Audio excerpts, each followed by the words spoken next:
Rickshaw चालक संघ द्वारा शहर में ऑटो चालकों के हित के साथ ई रिक्शा वाहन चालकों के लिए जो रूट तय किए गए थे उन्हें अभी तक लागू नहीं किया गया है, जिसके कारण शहर के विभिन्न क्षेत्रों में कई रिक्शा नियमों के विरुद्ध संचालित हो रही हैं। वहीं आपको बता दें, इंदौर में भगवा ऑटो रिक्शा चालक संघ द्वारा यातायात विभाग के नवागढ़ डीसीपी अरविंद तिवारी को ज्ञापन सौंप कर कार्रवाई की मांग की गई है।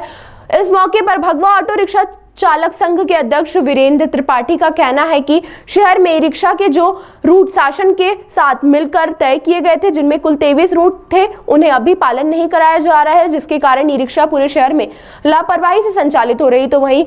ओवरलोडिंग भी कर रहे हैं। तो वहीं दूसरी ओर जो तमाम टैक्स और नियम कायदे के साथ ऑटो रिक्शा संचालक कर रहे हैं, उनकी 2 वक्त की रोटी कमाने में पसीने आ रहे हैं। यातायात विभाग, शासन और आरटीओ विभाग को आज ज्ञापन सौंप कर कार्रवाई की मांग की गई है। संघ के उपाध्यक्ष धर्मा वर्मा, फिरोज खान, महामंत्री अरविंद मौर्य, विधि सलाहकार अनिल साहू सहित तमाम पदाधिकारी मौजूद रहे। संघ से है, हमारी मांग ये थी कि ई रिक्शा के रूट तय हो जाए, और अभी पिछले दिनों कलेक्टर साहब ने और आरटीओ साहब ने मिलकर के, और जो पहले डीसीपी थे मनीष अग्रवाल जी, उन्होंने 23 रूट ई रिक्शा के निर्धारित किए थे। अभी तक वो रूट लागू नहीं हुए हैं। अभी नए डीसीपी साहब आए अरविंद तिवारी जी, अभी हम लोग उनके पास भी हमने आवेदन दिया है और चेतावनी वाला दिया है, और हमने उनसे ये मांग करी है कि अगर आप ई रिक्शा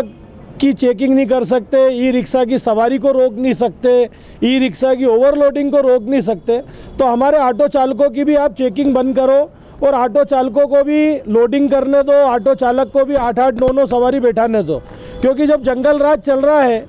तो हमारे ऑटो के लिए भी वो चीज़ लागू होना चाहिए, क्योंकि अगर ई रिक्शा वाले गरीब हैं, मजदूर हैं, तो हमारे ऑटो चालक भी गरीब है और मजदूर है। हमारे ऑटो चालकों की भी गाड़ी किस्तों में है, उनको भी फाइनेंस देना पड़ता है। अभी हमारे ऑटो चालकों की स्थिति बहुत ख़राब होती जा रही है, दिनों दिन उनका धंधा पानी ख़त्म हो गया है, क्योंकि ई रिक्शा 8-8, 9-9 सवारी लेके जा रही है। ऑटो रिक्शा पे 3 सवारी की जगह 4 सवारी अगर बैठा लेते हैं तो पुलिस प्रशासन चेकिंग करता है, 500-500 रुपये, 1-1000 रुपये का चालान बनाता है। हमारे ऑटो चालक बिल्कुल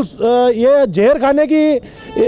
उनका हालत हो गई है। अभी पिछले दिनों भी एक ऑटो चालक ने सुसाइड करने की कोशिश करी, क्योंकि उसकी आर्थिक स्थिति खराब थी। तो मेरा आज डीसीपी महोदय से भी निवेदन है, और अभी हम कलेक्टर साहब से भी मिलने जा रहे हैं कि साहब, अगर आप ई रिक्शा का कुछ भी नहीं बिगाड़ सकते तो ई रिक्शा की तरह ऑटो रिक्शा का भी आप भला करो। ऑटो रिक्शा वाले की भी चेकिंग बंद करो, वो भी 8-8, 9-9 सवारी भरे, वो भी लोडिंग करे, उसकी भी चेकिंग नहीं होना चाहिए। और अब मैं साफ शब्दों में बोलकर आया हूं कि अगर अब हमारे ऑटो चालकों की चेकिंग इन्होंने करी और अगर उसके खिलाफ कोई भी अभियान चलाया तो भगवा ऑटो रिक्शा चालक संघ सड़क पर खुल्ला आंदोलन करेगा, चाहे हमको जेल जाना पड़े, चाहे हमारे को